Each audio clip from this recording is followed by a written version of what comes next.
Assalamualaikum warahmatullahi wabarakatuh. Halo anak-anak semua. Hari ini kita akan belajar tema 9, subtema 2, pembelajaran kelima dengan muatan bahasa Indonesia, IPA, dan SPDP. Sebelum mulai belajar, kita berdoa terlebih dahulu ya. Berdoa dimulai.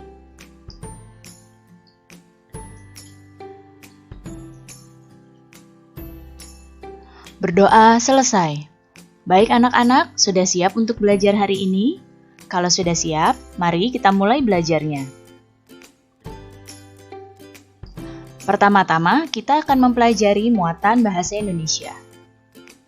Lihatlah gambar yang ada di hadapan kalian. Ada dua orang anak yang sedang menonton televisi. Ketika mereka sedang menonton televisi, mereka melihat iklan.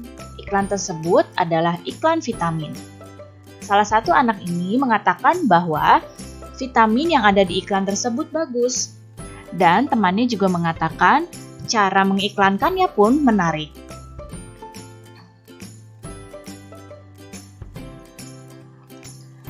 Iklan di televisi merupakan iklan elektronik. Selain televisi, iklan elektronik dapat berupa iklan yang ada di internet dan juga yang ada di radio. Iklan elektronik memiliki durasi waktu yang cukup singkat. Maka sebaiknya setelah menyimak iklan, kita menuliskan isi iklan dalam sebuah catatan kecil. Jika tidak sempat mencatat, kita dapat merekam iklan dengan alat perekam agar dapat menyimaknya lagi secara berulang-ulang. Bagaimana ya menyimpulkan isi iklan? Yang pertama, kamu harus membaca, mengamati, atau mendengar pernyataan dari iklan yang akan kamu simpulkan. Kemudian, menemukan informasi penting dan tujuan dari iklan tersebut. Kemudian, catatlah isi dari iklan tersebut. Dan, menyusun kesimpulan berdasarkan informasi penting dengan bahasa yang mudah dipahami. Sekarang kita akan coba menemukan informasi penting dari iklan berikut ini.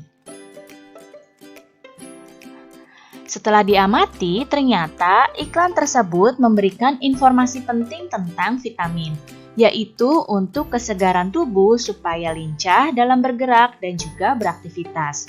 Vitamin juga dapat menjaga metabolisme tubuh.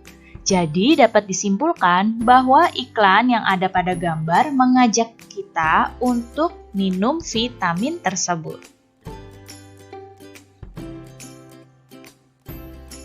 Sekarang lihatlah di hadapan kalian. Ada dua jenis minuman. Yang pertama ada air sirup dan yang kedua ada air kopi. Masih ingatkah kamu air sirup itu termasuk materi campuran apa dan air kopi termasuk campuran apa? Ya, air sirup termasuk campuran homogen dan air kopi termasuk campuran heterogen. Air sirup. Air sirup ini terdiri dari air mineral, gula, dan sari buah. Ketiga zat ini, yaitu air mineral, gula, dan sari buah, tidak dapat dipisah-pisah lagi di dalam air sirup ini. Artinya, ketiga zat ini telah tercampur sempurna. Jadi, air sirup termasuk materi campuran homogen. Kemudian, air kopi. Air kopi terdiri dari air mineral, gula, dan serbuk kopi. Nah, pada air kopi ini setelah dicampur menjadi air kopi, maka air dan kopinya masih bisa dipisahkan, sedangkan gulanya akan tercampur dengan air. Karena masih ada bubuk kopi yang menjadi endapan dan memisahkan diri di dasar gelas, artinya air kopi ini termasuk materi campuran heterogen. Apa ya ciri-ciri zat campuran itu? Ciri-ciri yang pertama adalah campuran tersusun atas 2 atau lebih unsur atau senyawa. Kemudian, campuran dapat dipisahkan menjadi zat-zat penyusunnya. Kemudian, perbandingan massa zat-zat penyusunnya tidak tetap dan sifat campuran sama dengan sifat-sifat zat penyusunnya.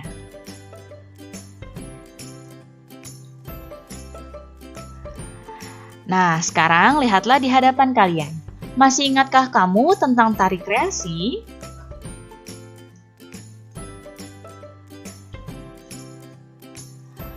Tari kreasi adalah tarian yang diciptakan melalui kreativitas gerakan-gerakan ke dalam sebuah tarian.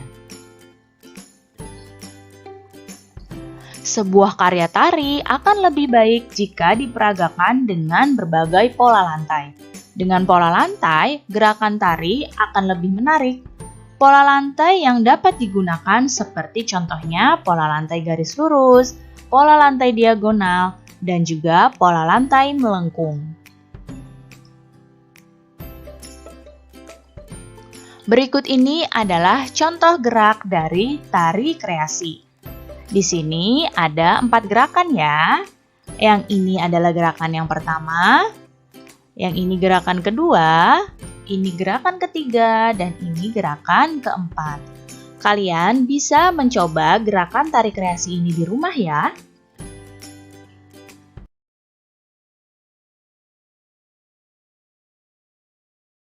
Pertama-tama, kita akan mempelajari muatan bahasa Indonesia. Lihatlah gambar yang ada di hadapan kalian. Udin dan keluarganya sedang menonton televisi. Ketika mereka sedang menonton televisi, ada iklan pariwisata Indonesia yang di dalamnya terdapat tari kecak. Udin sangat tertarik dengan tarian kecak tersebut.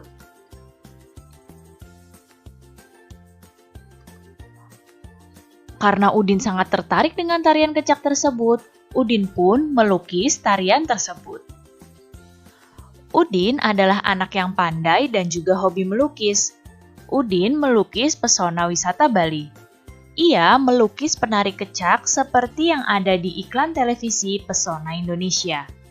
Udin berusaha menyajikan iklan yang dilihatnya dalam bentuk lukisan.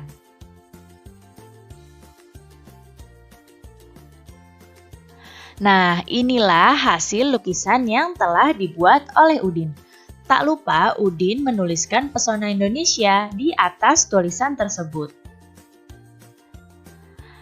Menurut Udin, berdasarkan iklan yang telah dilihatnya, ada 2 tempat yang diiklankan melalui Pesona Indonesia Visit Bali, yaitu Ubud dan Pantai Kuta.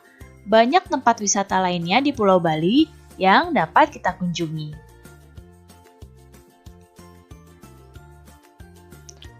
Menyimpulkan isi iklan seperti yang dilakukan Udin berarti menuliskan atau menyampaikan pendapat yang diuraikan dalam suatu iklan.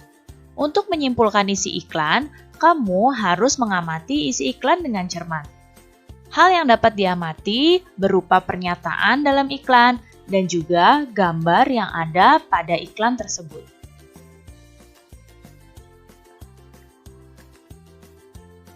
Lalu, bagaimana ya langkah-langkah untuk menyimpulkan isi iklan? Yang pertama, kamu harus mengamati iklan dengan cermat. Kemudian, catatlah pokok yang ada pada isi iklan tersebut. Dan buatlah simpulan iklan yang telah kamu lihat.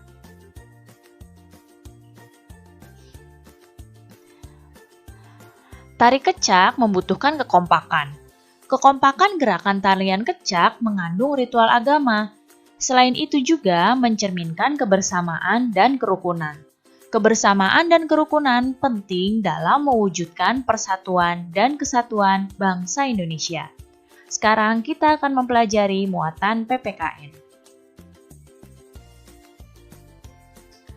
Setiap orang mempunyai kewajiban menciptakan hidup rukun demi memperkukuh persatuan bangsa. Kunci dari hidup rukun adalah adanya sikap saling menghormati, menghargai, toleransi, tolong-menolong, dan juga empati.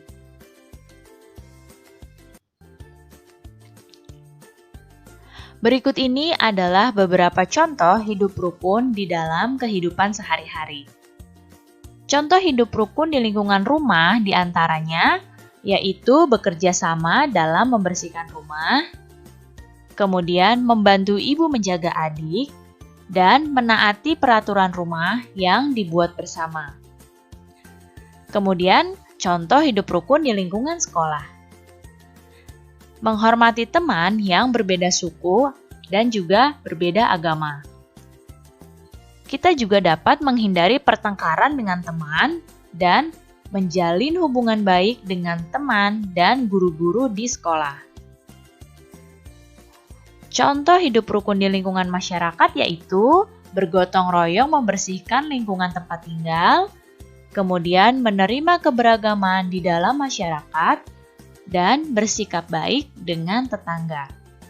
Jadi, ini adalah beberapa contoh hidup rukun di dalam kehidupan sehari-hari.